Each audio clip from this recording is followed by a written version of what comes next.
He's blue, da-ba-dee-da-ba-die, da-ba-dee-da-ba-die, da-ba-dee-da-ba-die. And she's pink, da-ba-dee. No, that doesn't work as well.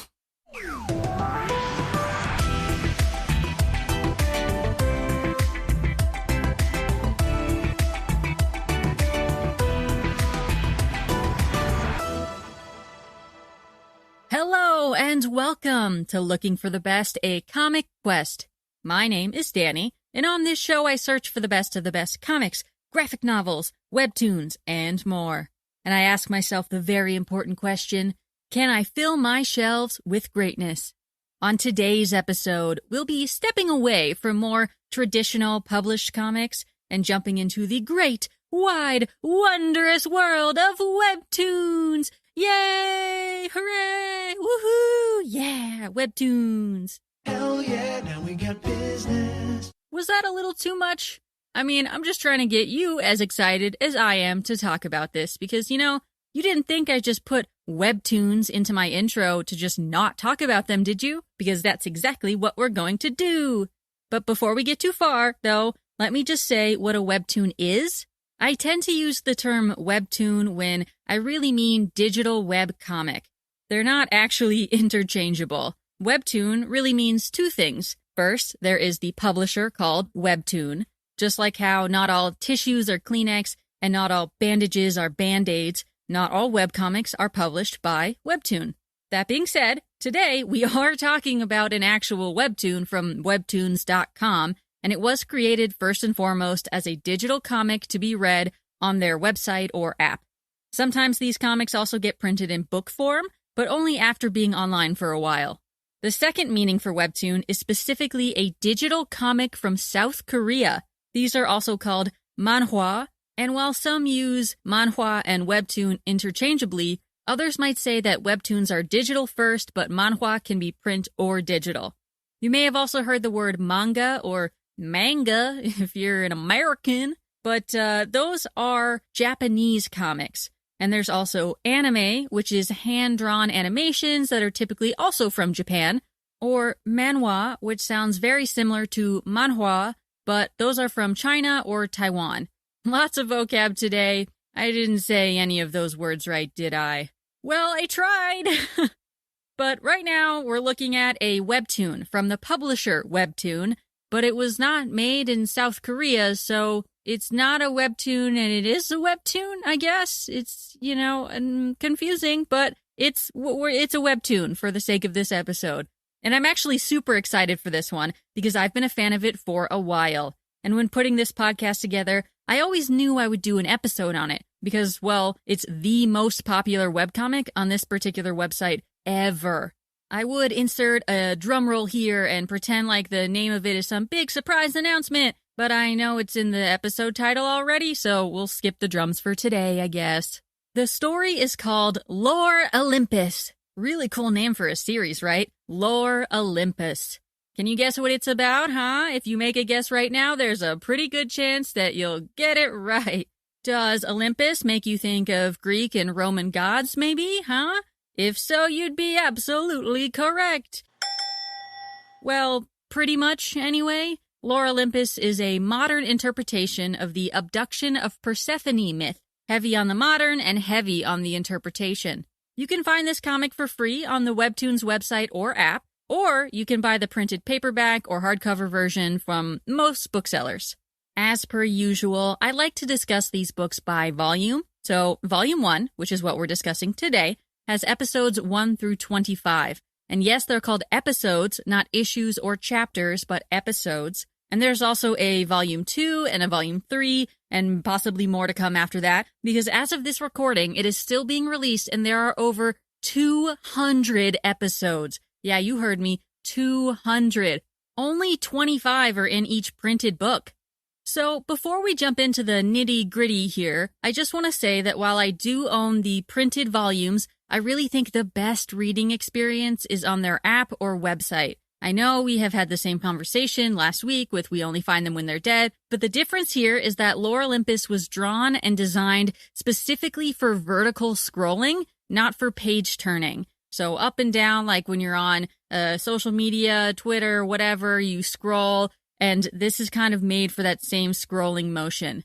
And while they did a nice job translating it into a book, it's fine, and they made some necessary changes to fit the page flipping and reading experience, I still believe certain moments and effects are much more impactful in the digital version than in the printed counterpart. Sometimes the art crosses multiple panels in a way that just makes more sense for scrolling. Really, the panels don't even work the same way as more traditional comics because it's all kind of one giant, long panel that you scroll through, and it's just a different reading experience moving from top to bottom like that. So I think if you've never tried anything like this before, you should maybe hop onto their site or app and take a look just to kind of see what I'm talking about and if it's the kind of way you might enjoy to read something. Again, the printed book is not bad by any means. I just think, personally, the online experience is better, but there is also an exclusive bonus scene printed in the book version, at least in Volume 1. So if you become a big fan of the series and you're like, woohoo, I gotta know all of the things and read all of the stuff, then it might be worth it for you to get the printed copy and read that extra little bit at the end. But that's up to you, of course. And I can't forget one of the biggest reasons that you might want to stick with the digital version is because the comic on Webtoon, as of right now, is completely free. If any websites try to sell you like an ebook or online version of it with like a dollar amount that you need to pay to access it, it's absolutely not worth it. It's probably a scam. It's free on their website, so don't be buying some ebook version that shouldn't even exist in the first place. Plus, on the Webtoon version, you can also see all the fan comments at the bottom of each episode, which is pretty frickin' fun and funny. Those people are hilarious. And it's just like an extra added little bit of commentary as you're reading through the story that you can either choose to engage with or just ignore. You can just move past it and keep going episode to episode. But I just want to warn you, though, if the series comes to an end for good, like it concludes with a finale and it's all finished, which is very likely to happen, then they may eventually lock it behind a paywall.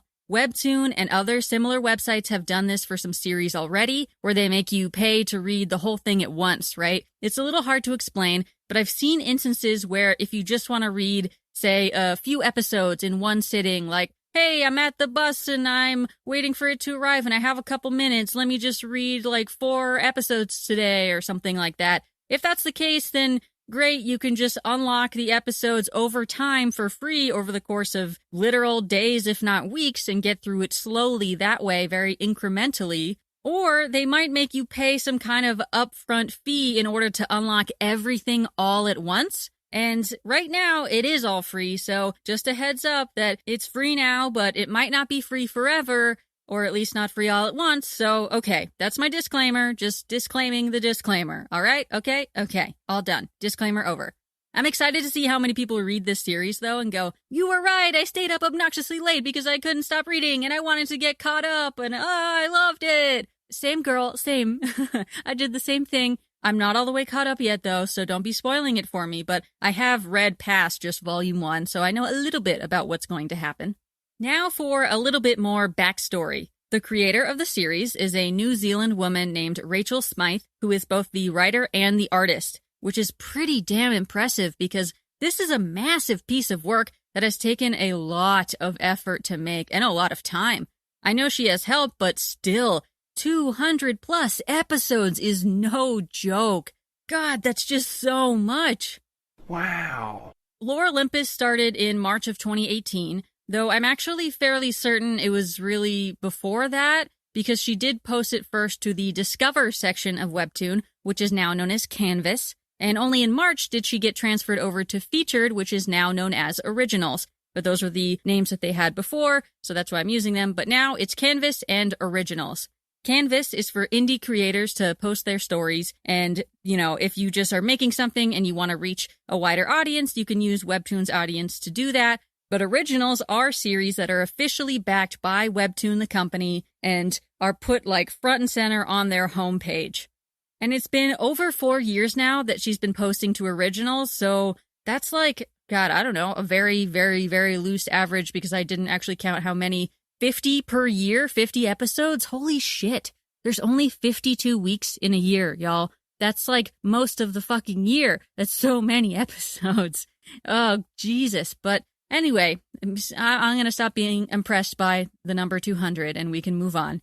Just like other webtoons, the series is split into seasons. There are 2 of them so far. A 3rd one is coming. There's been breaks between the seasons, though. Season 1 ended at episode 115. Season 2 will end at episode 206. I don't know how many episodes or how many seasons total that there will be, because Rachel Smythe doesn't seem to know exactly how many there will be either, but I'll take whatever she gives me. Okay, story time. Time to talk about the story. Heck yeah. Gosh, do I love this one. Wait.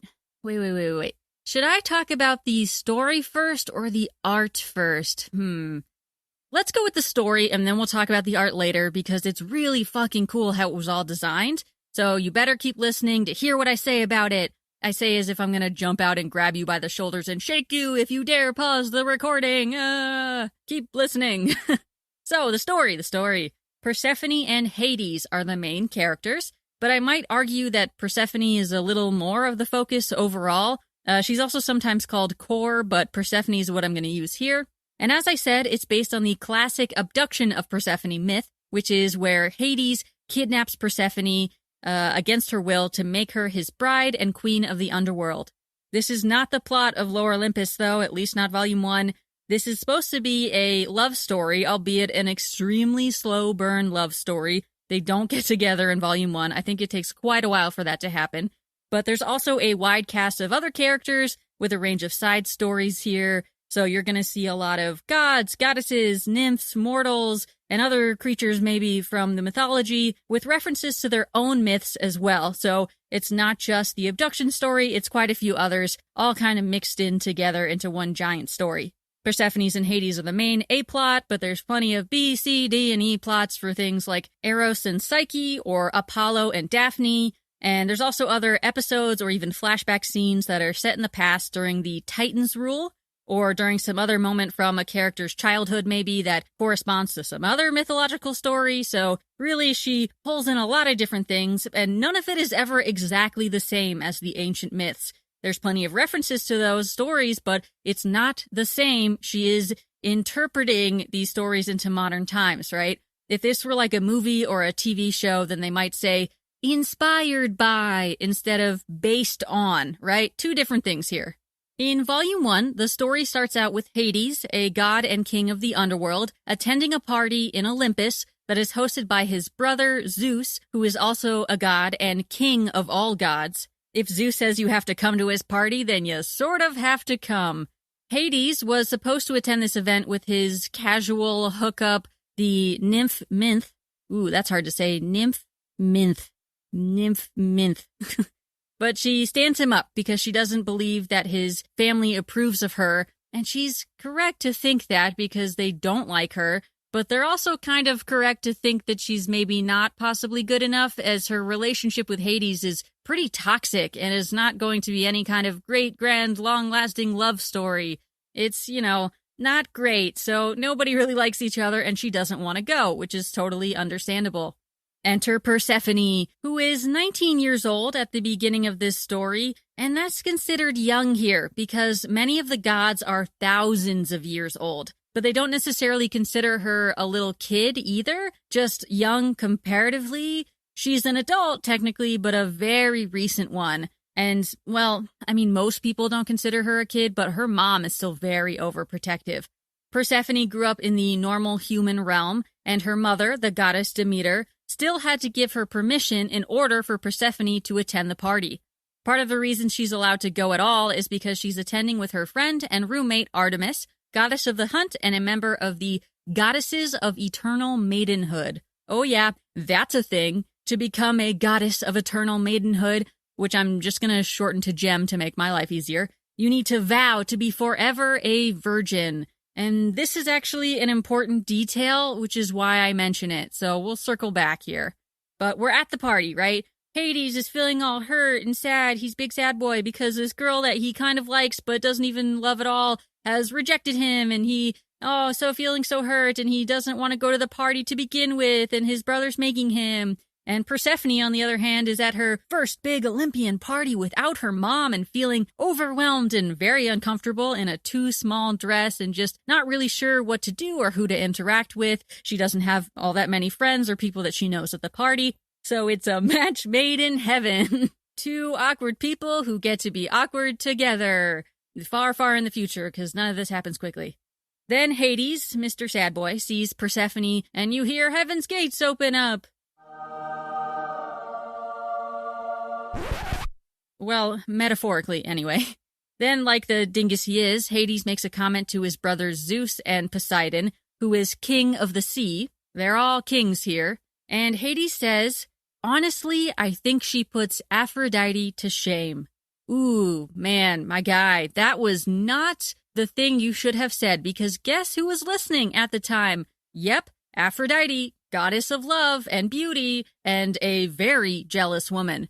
So she does something pretty shitty, actually. She makes her son, Eros, also a god of love, get Persephone very drunk. Unclear if he roofies her. It seems like he just gets her drunk, and she's not used to being drunk because she doesn't go to parties.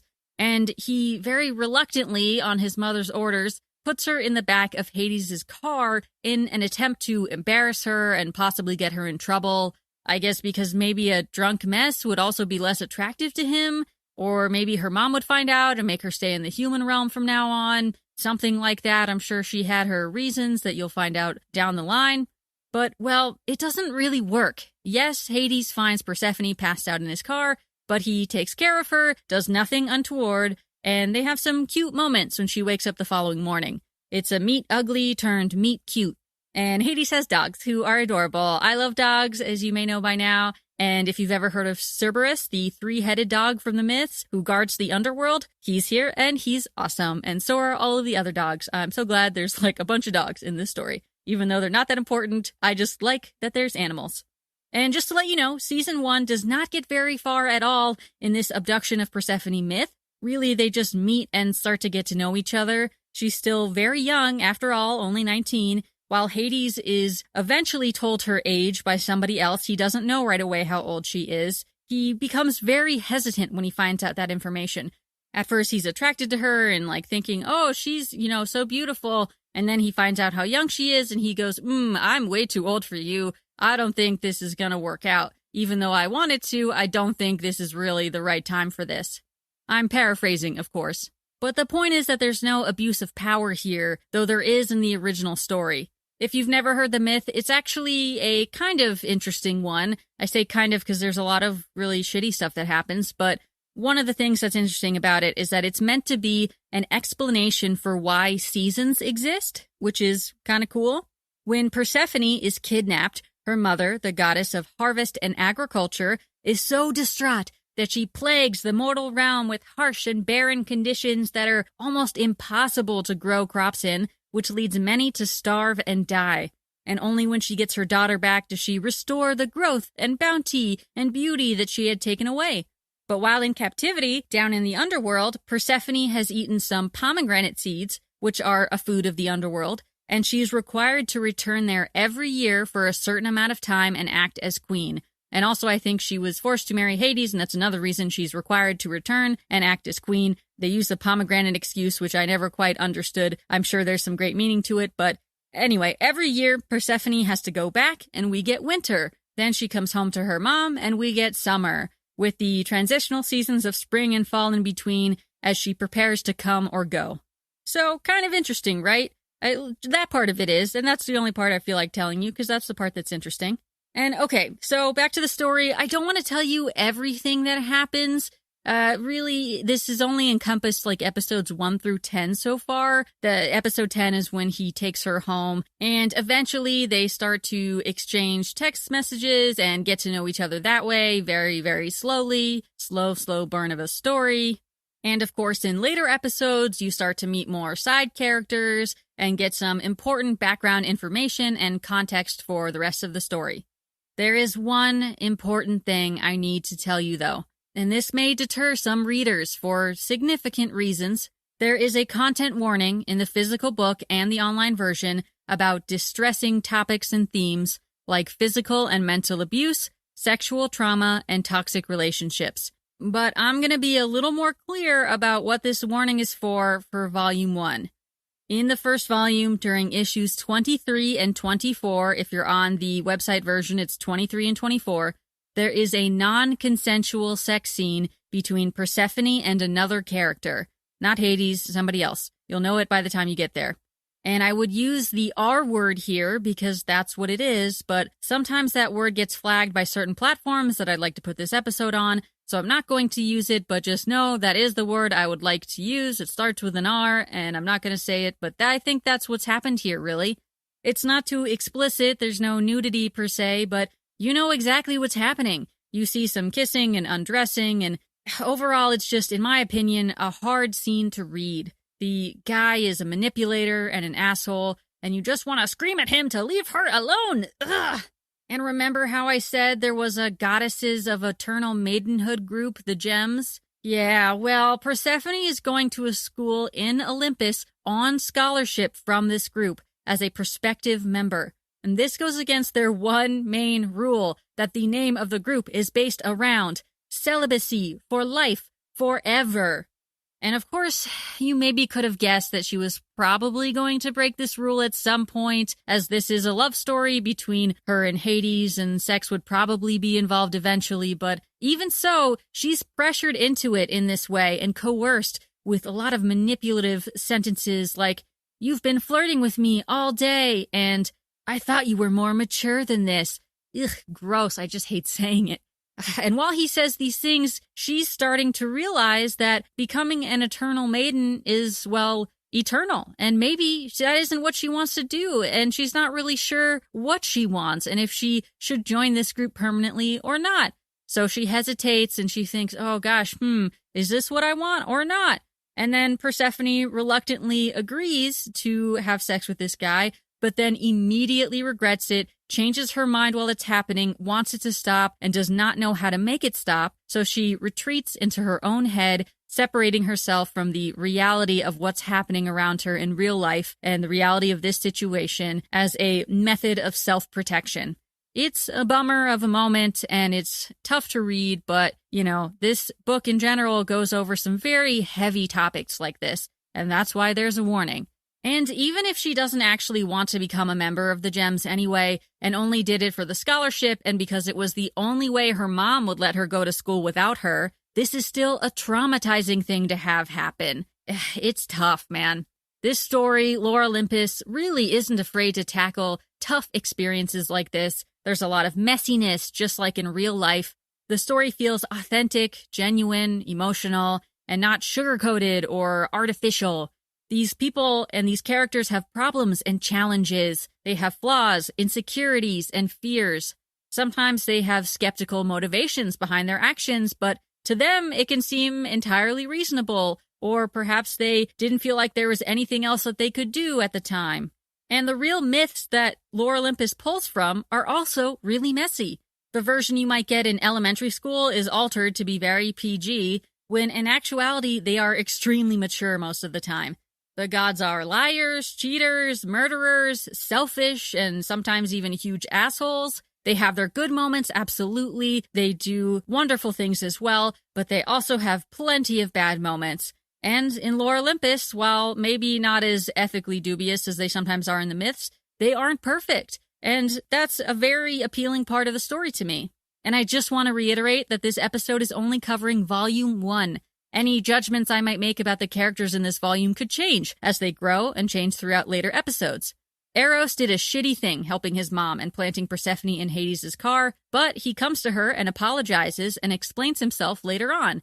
The characters in this story are not one-dimensional. Maybe you'd forgive him, maybe you wouldn't, but at least he puts in some effort and he tries to make amends. And just like real people, people can change, they can regret their actions, and, even though they're gods, they're still humans. Kind of. I mean, you get what I mean. Okay, I've told you about some of the plot and some of the characters, but let's get into some more fun parts now. I want to bring the mood back up. Okay, let's get pumped. All right, so I said the story was a modern interpretation, right? And it is in a few ways. The story, the characters, and the setting are all modern, at least most of the time. There are instances where things are set in the past, like way, way far back in the past.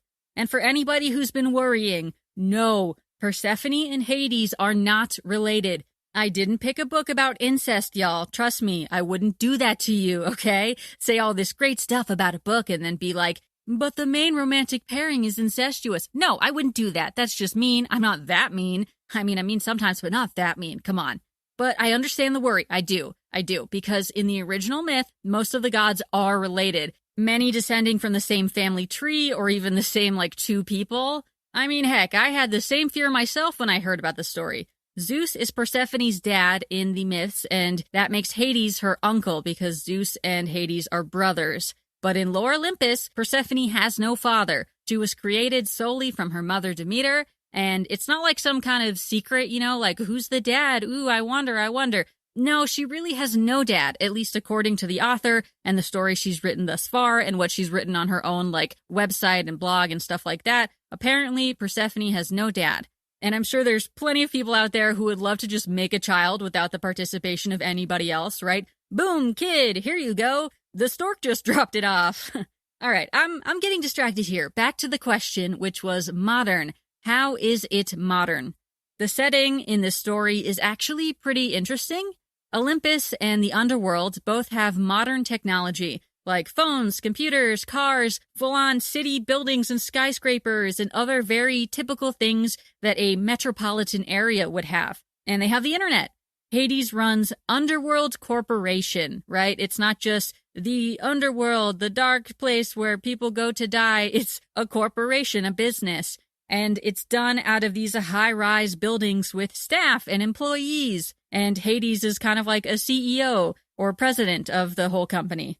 In Olympus, there is a college campus that Persephone attends, and it's a little unclear where in Olympus this is, but she's going to school, and there's an actual school that she attends. It's all very current, no temples or cathedrals or big Roman pillars or whatever, I don't know, architecture, but you know what I mean. It's modern. But, and here's the interesting part, all right? The human realm is set in the past. Ooh, interesting. You see humans wearing togas, tunics, sandals, and other old-school fashion and clothing. I don't know clothing, just like I don't know architecture, so those are the best words I can come up with. They don't have phones. They don't have modern buildings. It's very much like ancient Greek and Rome attire and general scenery, and it's pretty cool. I thought this was a neat take. The myth of the abduction of Persephone is meant to be thousands of years old in real life, in like my own time, right? So the author is actually setting it in the past in the human mortal world, but the gods are farther ahead, much, much farther ahead of the humans in terms of technological development, which is an interesting storytelling choice. And it allows her to make the story more updated and more relatable for people now, which is very fun, but also technically set it in the past in the mortal realm, which is also cool because you get to see, instead of the gods being the ones wearing the robes and whatever, they're wearing business suits and dresses, and the people of the mortal realm are wearing all of the old-fashioned clothing, which I thought that was pretty awesome. All right, so we need to transition to the art now because I've been talking for a while, and it's hard to discuss the differences between the god and mortal realms or any other aspect of the story without mentioning it. And boy, do I want to mention it. I think this art is really cool. I like it a lot. So, okay, I think I need some pump-up music to get ready for this.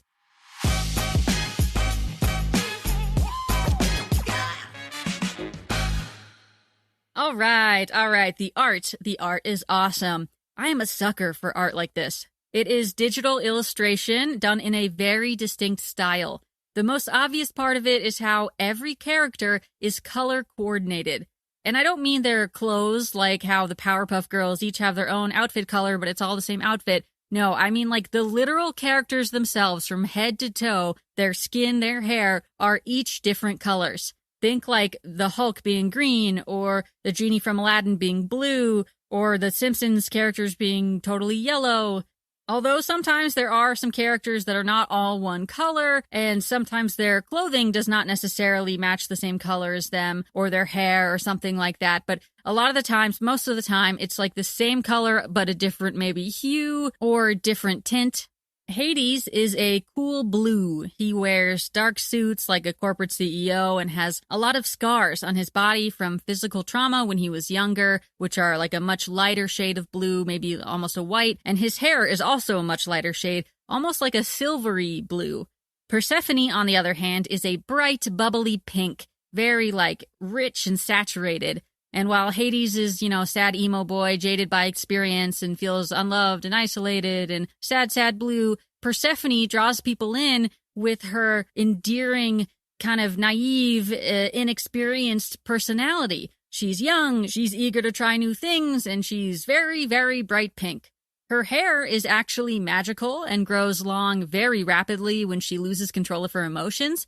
So sometimes you'll see a very short hairstyle, like very cropped, or her hair will trail after her like Rapunzel, needing to be picked up in heaping heavy bunches until she cuts it again. And then when she cuts it, it all kind of turns into flowers instead of just a bunch of hair on the floor that always needs to be thrown out, I guess. Or do they donate hair in the godly realm? I don't know. All the other characters as well are different colors. Zeus is purple, while his wife Hera is yellow. Poseidon, the other brother, is green. Minth is red. Artemis and Apollo are purple. Aphrodite is also purple. Eros is pink. Hermes is red, and so on.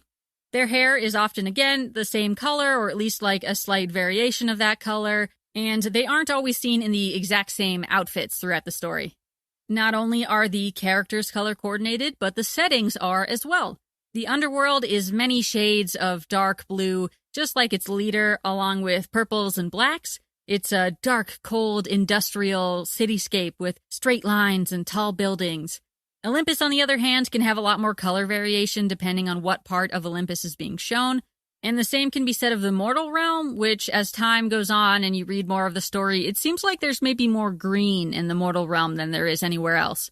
So everything has an assigned color, which seem like they were very purposely chosen for a variety of different reasons. Some have to do with whatever it is they are a god of, and, some are just kind of, I think, like naturally logical. It makes sense that Eros, the god of love, is pink. That's a color we associate with love all the time, like Valentine's Day, hearts, and whatever. And some have to do with familial ties, right? Artemis and Apollo are twins. They're related, brother and sister, and both of them are a deep purple color. And the colors can also be indicative of certain personality traits. I didn't know what all of them necessarily stood for. I don't think I've read far enough in to really be able to make that kind of guess. So I went online and I found a post on Reddit by the user Cynical Peach, who theorized that the purple characters are emotionally motivated, the blue characters are logical, the pink are empathetic, yellow are egotistical, orange are pioneering, green are more socially aware, red are direct, and so on and so forth. So the colors can all have these underlying meanings, and it makes for a fun way to analyze the story, but when you take a step back and look at basic color theory within illustration and art, the colors were also chosen to emphasize what is happening on the page. When bright pink Persephone is in the blues of the underworld, she stands out dramatically, just pops off the page, draws your eyes to her, and not only does it literally demonstrate how different she is from the world of death and taxes, but it shows what she can bring to the table. She won't fit in with the monotony of Hades' life, but she will instead disrupt it in a good way and change things positively for both him and the underworld. And when Hades and Persephone are together in almost any setting, it's very complementary. You can see the characters very distinctly from one another. It's very legible. It's not like two blue blobs that are almost exactly the same color that are hugging right and look like one big blue blob. There's a very vivid dichotomy that I absolutely love. I was also curious, though, if maybe it subconsciously adds to the romance factor for some people. Like, in this current day and age, blue is for boys and pink is for girls. That's just kind of how it is with all of these gendered products out there. So if you see a blue man and a pink woman together, and it looks like they could be in a heterosexual relationship, then your brain might automatically go, oh, they would look great together. Blue man, pink woman together. And you might even root for the relationship on visuals alone before you've even started reading the story, because it just looks so nice and romantic, and they complement each other, and just put them together like two halves of a heart of a friendship bracelet or something like that. They fit like puzzle pieces. That would have been the better thing to say. Puzzle pieces, not friendship bracelet. This is supposed to be romantic after all. Anyway, it was just something I was curious about. I wonder if anybody thinks the same thing. I have no scientific evidence to back this. It was just a, I'm curious kind of thought. Now, I also want to take a moment to address the art style and the chosen background texture. Didn't think I was going there, did ya? It's not always clear in the printed version, though on pages where the whole entire page is taken up by like one panel or one scene, one moment, you can more clearly tell, but there's an underlying texture below the drawings that is similar to paper or parchment, if you will. And sometimes the art has a very watercolor or spray paint type of style to it, so when it looks like it's literally on paper, it gives this extra dimension, this almost illusion that only adds to the story even more, in my opinion. If you have the book, look for a full page panel to see what I'm talking about better. But if you use the website or the app, then you can tell pretty easily in like the second panel of episode 1. If you just look at Hades' face, you'll see the texture that I'm talking about. Now, speaking of episode 1, let's go back to the point I made about 200 episodes again. I know, I said I would stop talking about it, but it's, significant. Rachel is a great artist, no doubt about it, but it's abundantly clear that she has made tremendous growth as she's worked on the series.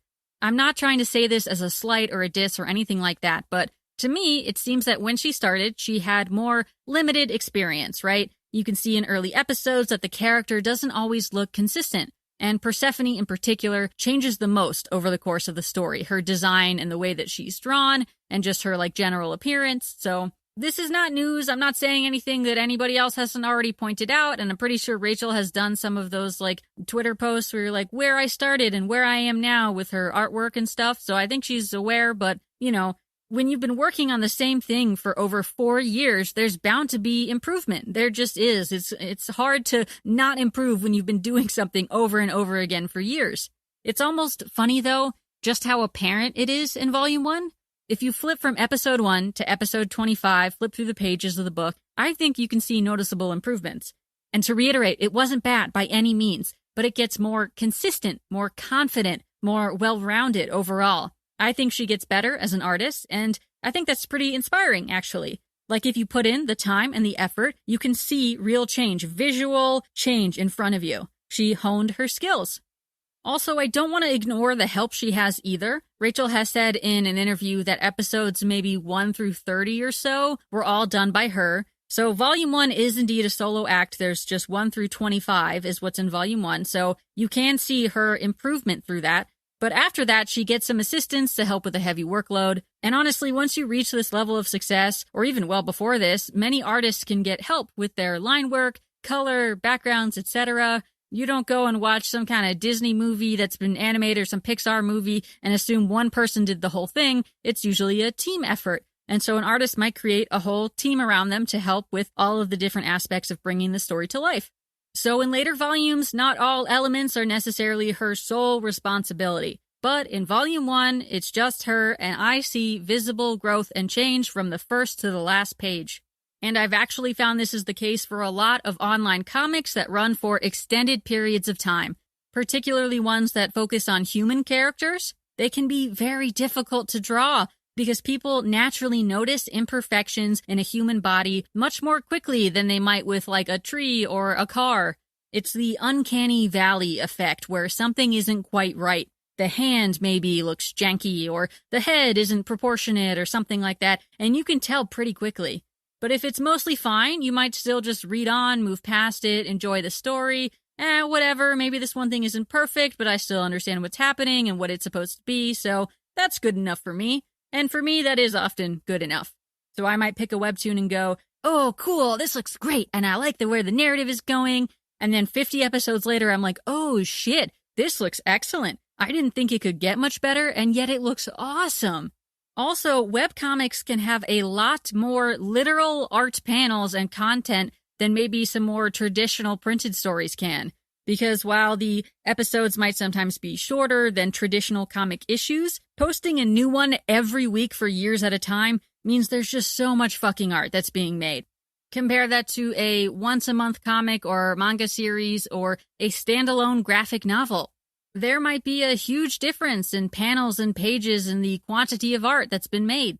And the deadlines for webcomics, at least ones like this posted on Webtoon, must be absolutely insane. I bet there's a lot of pressure to deliver just art over and over and over again at hopefully the same caliber of quality and with the same attention to detail every week. God, that's got to be rough. But Lore Olympus is a success. And while you should be aware of the potential workload for a project like this, I do hope that these types of stories can inspire up-and-coming artists to just jump in and start creating things that they're passionate about. You don't have to be perfect, you don't have to have tons of skills or a lot of experience. You will get better. And maybe you'll be the next Rachel Smythe, breaking the record on Webtoon for the most read series they've ever published with over 5.8 million subscribers and 1.1 billion views as of June 2022. That is unfathomable.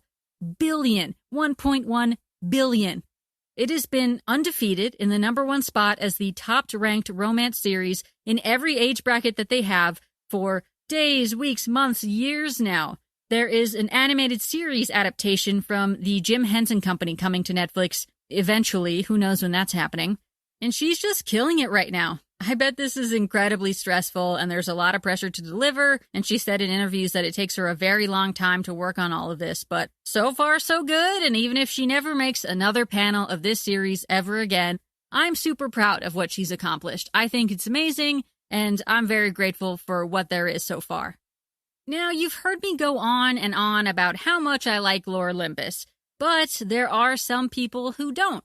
It can be polarizing. A few criticisms I've found include the belief that there is a lack of long-term consequences for the characters, the uncomfortable age gap and power imbalance between the leads, the sexualization of Persephone as a teenager, the misinterpretations and supposed disrespect of the myths that it's based on, contrived plot points and a lack of nuance, underwhelming characterization, and just the general way very sensitive topics were handled. And all right, I can see why some of these criticisms were made.